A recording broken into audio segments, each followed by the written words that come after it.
todos e bem-vindos ao canal do Imigrante USA. Meu nome é Larissa Salvador, eu sou advogada de imigração licenciada aqui no estado da Flórida e hoje nós vamos conversar sobre o famoso Cai-Cai. Eu sei que nos últimos 8 meses tem tido um aumento muito grande de brasileiros entrando nos Estados Unidos, cruzando a fronteira.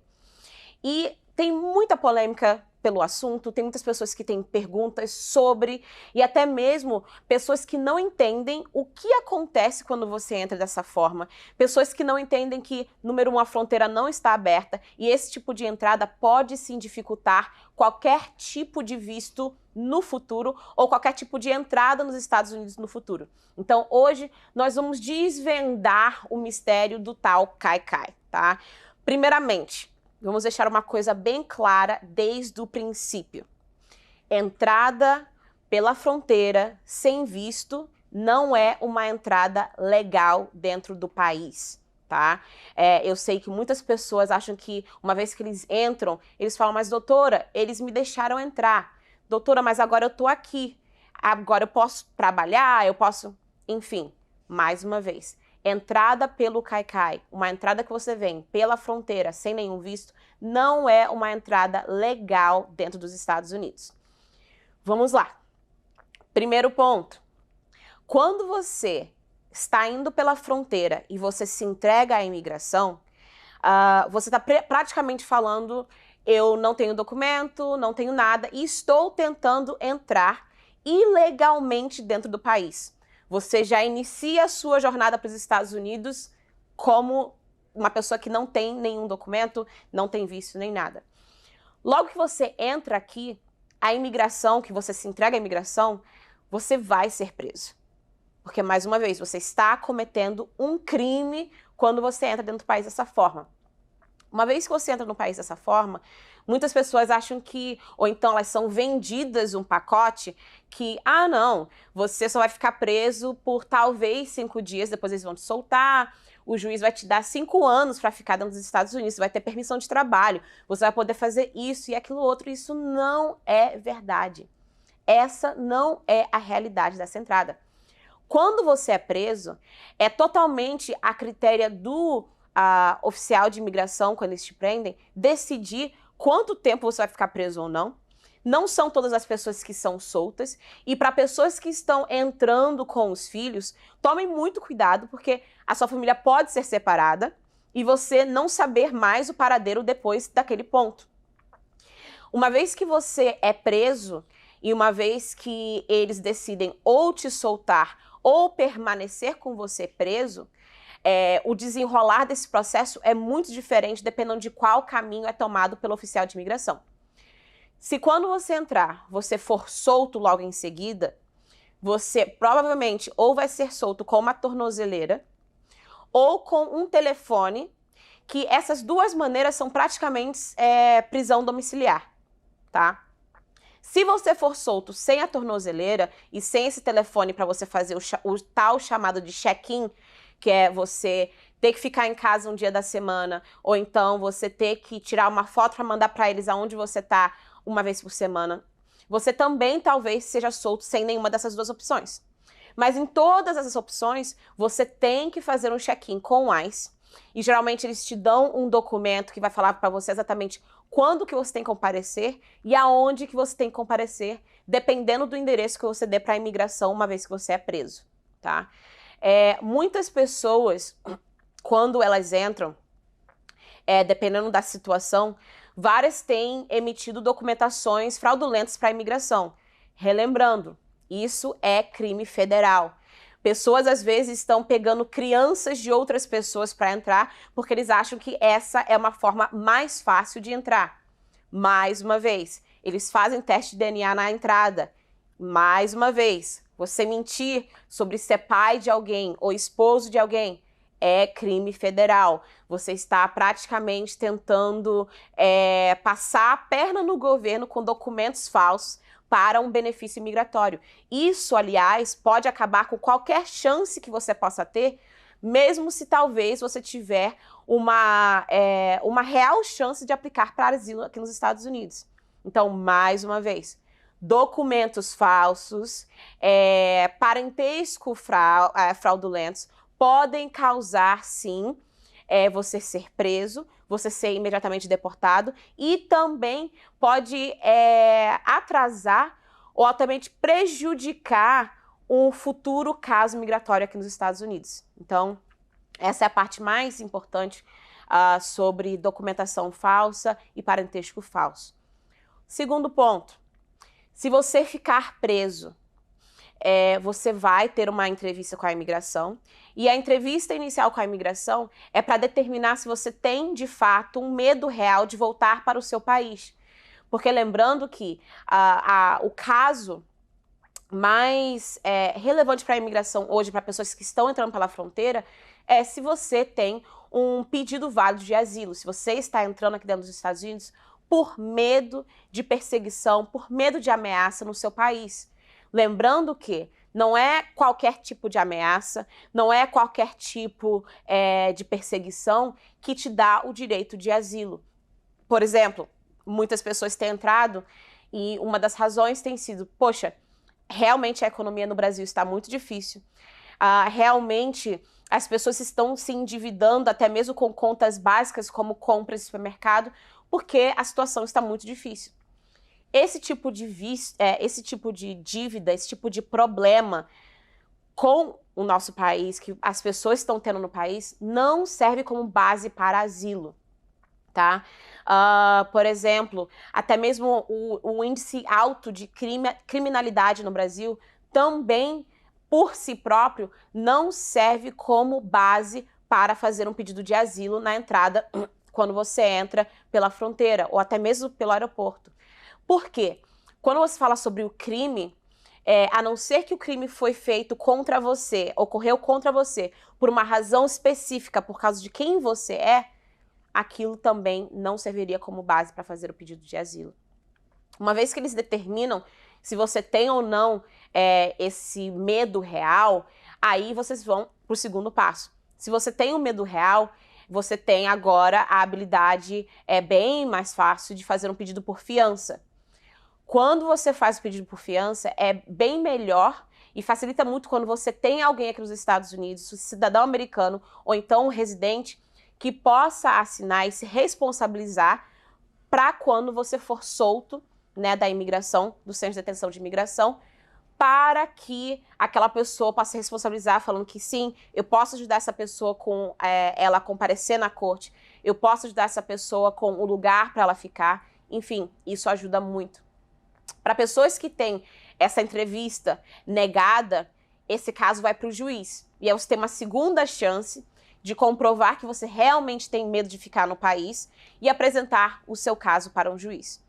Mais uma vez, para pessoas que estão entrando no país agora, que não conhecem o sistema de imigração, não conhecem como funciona uma corte de imigração, não façam isso sozinhos, tá? É muito importante você ter a assessoria de um profissional.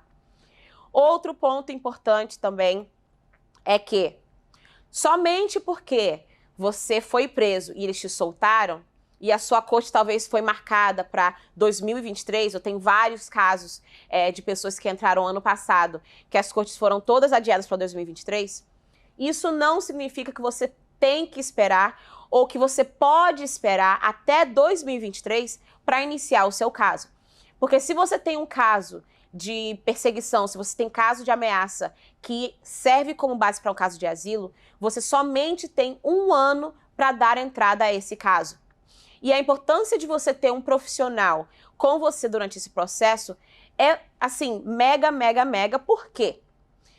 Quando você sai da imigração, quando você sai do centro de detenção, uma vez que você entra pelo Caicai, nem sempre o seu caso é protocolado com a Corte de Imigração. Então, se o seu caso ainda não foi iniciado com a Corte de Imigração, você tem a possibilidade, você tem a chance de dar entrada, primeiramente, com o órgão de imigração dentro do país. E se o seu caso for negado com o órgão de imigração dentro do país, aí sim ele é referido para a Corte de Imigração. Então, você tem 2 chances para comprovar o seu caso. Agora, o que acontece muito, pela falta de informação, é que as pessoas entram no país, elas não têm assessoria, elas ficam esperando até a próxima corte, que, como vocês sabem, por conta do Covid, ano passado, várias coisas foram adiadas, incluindo cortes de imigração. E acaba que a pessoa perde o prazo, perde a possibilidade de conseguir o asilo, e aí as coisas vão se complicando. Então, mais uma vez, se você já entrou, procure ajuda. Procure um profissional para que você saiba essas coisas, essas diferenças de cada caso. Tem pessoas que entram como família que, às vezes, o pai, o caso já foi dado entrada com a corte, mas a esposa e a filha ou o filho ainda não.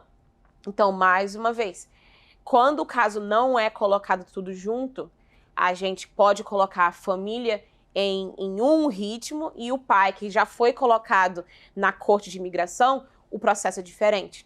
Mas quando você chega nos Estados Unidos, quando você entra aqui, você não tem a menor ideia, até mesmo levando em consideração que no Brasil não existe um sistema de imigração como existe nos Estados Unidos.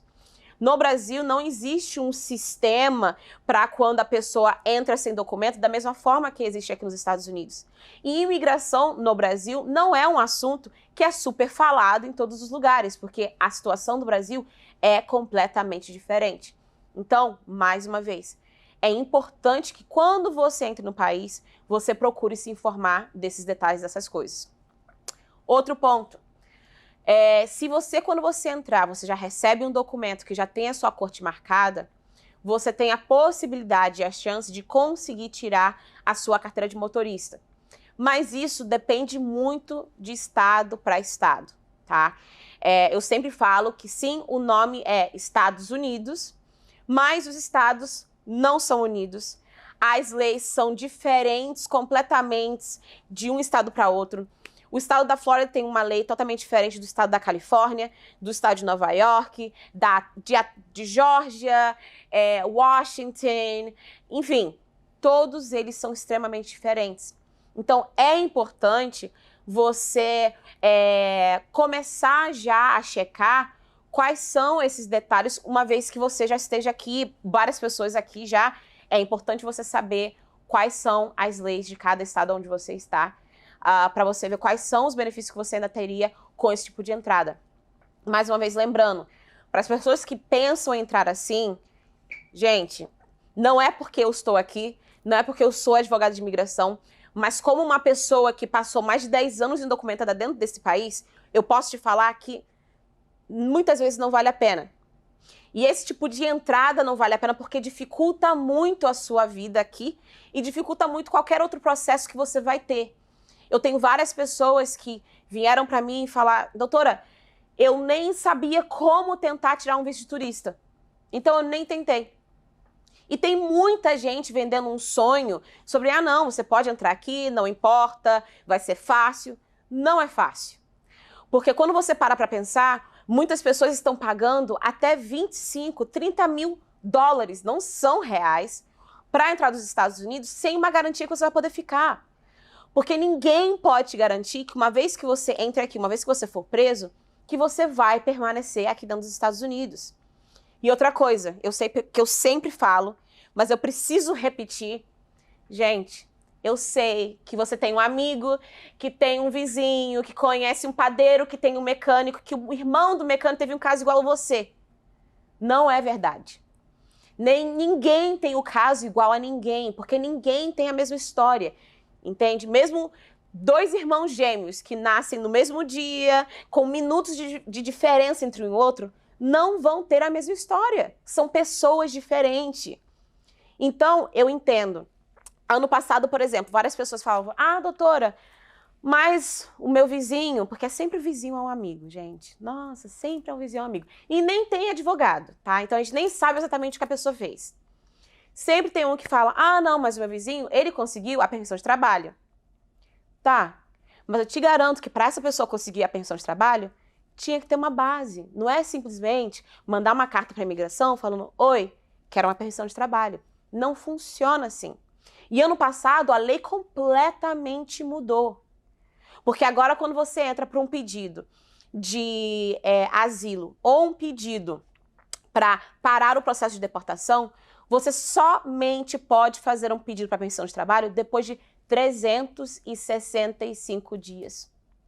Nenhum dia a menos disso. Tem que esperar 365 dias para poder fazer o pedido de trabalho, da permissão de trabalho. Sim, no passado eram 180, mas se lembre, o governo mudou, as leis sempre estão mudando, as coisas sempre estão mudando, então mantenham em mente que só porque o seu vizinho fez, só porque o seu irmão, o seu amigo fez, não significa que vai ser o mesmo para você. Então, por favor, procure um profissional, procure uma pessoa que vá te dar toda a informação que você precisa. Por quê? Tem certas coisas que pessoas não precisam passar. Tem certos apertos que, se você procurar um profissional, talvez você tenha várias outras opções de vistos que te dê uma probabilidade de sucesso muito maior dentro dos Estados Unidos do que cruzar a fronteira com o Caicai. Então, mantenha isso em mente. Antes de fazer qualquer coisa, até mesmo vocês aí no Brasil, procurem um profissional que vão poder explicar para vocês realmente como funciona o sistema imigratório aqui nos Estados Unidos, tá? Então, mais uma vez, inscrevam-se para o nosso canal para você receber todas as informações, dicas e todas as coisas que estão acontecendo aqui nos Estados Unidos, porque nós sabemos que aqui a imigração muda, pelo menos a cada uma semana tem uma novidade, mudando coisas, ou então coisas que a gente acha que vai mudar e que não mudam. Então, com a gente, você sempre vai ter a informação que você precisa.